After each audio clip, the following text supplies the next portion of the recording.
इहा त हाणे ख़बर पए पई त केतिरा ई जामशोरे ज़िले में Pandhi Khan Talpur DO primary education वीज़ा ते मोकिले छॾिया आहिनि। इहा हाणे ख़बर पए थी त केतिरा ई स्कूल बिना टीचरनि जे हलनि पिया ऐं केतिरा ई स्कूल टीचर न हुजण जे करे बंदि थी विया आहिनि। काउंसलर आहे डिस्ट्रिक्ट काउंसिल ज़िलो जामशोरो आहे, उनजो गुलशेर खोसो उन मांझनि तालके जे मुख़्तलिफ़ स्कूलनि में टीचर न हुजण जो शिकायतूं टीओ डीओज़ ऐं डायरेक्टर सां वक़्तनि बवक़्तनि कंदो रहियो, पर का बि उनजी इंक्वायरी न थी सघी। पांधी खान डीओ काफ़ी अरसे खां जामशोरे ज़िले में मुक़ररु आहे, ॼण हुन जामशोरो ज़िलो ठीके ते खंयो हुजे।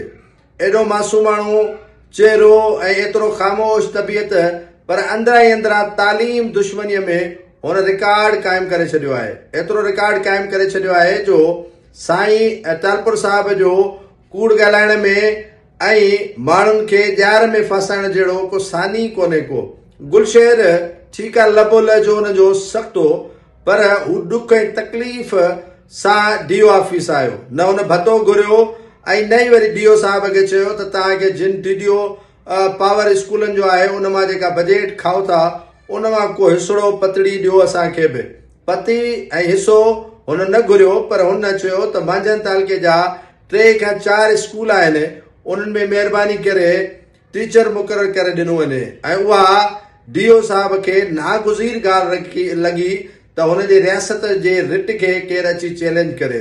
हिकिड़ी रियासत क़ाइमु लॻी पई आहे हर ऑफिस जे अंदरि। जेके बि ऑफिसूं आहिनि उन्हनि ऑफिसुनि में ऑफिसर पंहिंजे ऑफिसुनि खे अवाम जो नौकर नथा सम्झनि, बल्कि पंहिंजी रियासत सम्झनि था, उहा रिट सम्झनि था त उन्हनि जी रिट केर बि चैलेंज न करे। अगरि गुलशेर चैलेंज कई त हुनजे मथां अॼु FIR दाख़िल थी वई, गिरफ़्तार थी वियो ऐं रिमांड ते अदालत में हुनखे पेश कयो वियो। हुन पंहिंजो मौक़िफ़ ॾिनो आहे त आउं काफ़ी अरसे खां परेशान आहियां, मुंहिंजे स्कूल जे ॿारनि जा इम्तिहान बि न थी सघिया आहिनि, उन्हनि खे किताब बि न मिली सघिया आहिनि, स्कूल बि बंदि आहे टीचर न हुजण जे करे। ऐं ज़िले जामशोरे में अहिड़ा सवे टीचर आहिनि जेके वीज़ा ते वियल आहिनि ऐं खोड़ सारा टीचर आहिनि जेके नौकिरी छॾे विया आहिनि। उन्हनि जी जॻह ते 2023 ऐं 22 में पांधी खान टालपुर साहिब ॿिया टीचर भर्ती कया आहिनि ऐं उन्हनि जी न बायोमेट्रिक थी थिए, न उन्हनि जी इंक्वायरी थिए थी पई। उहो हिकिड़ो अलॻि मैटर आहे, पर हीउ जेको मसइलो आहे उहो संगीन नोयत जो मसइलो आहे। इन मामले ते वज़ीर तालीम सिंध खे सख़्त खां सख़्त नोटिस वठणु खपे ऐं अहिड़े नाल डीओ खे कम अज़ कम पनिशमेंट लॻाए करे घर मोकिलणु खपे। ऐं हिन नाले जा तमामु रिकॉर्ड क़ाइमु करे छॾिया आहिनि।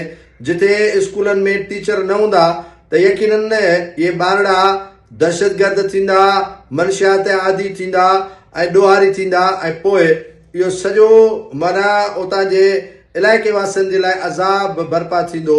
या पांधी खान टालपुर साहिब खे शायदि ॼाण आहे बि, पर पोइ बि अलाए छो ख़ामोशी अख़्तियार कई वेठो आहे। स्कूलनि में उस्ताद मुक़ररु करे नथो ॾिए ऐं वीज़ा ते छॾियल उस्तादनि खे वापसि नथो घुराए।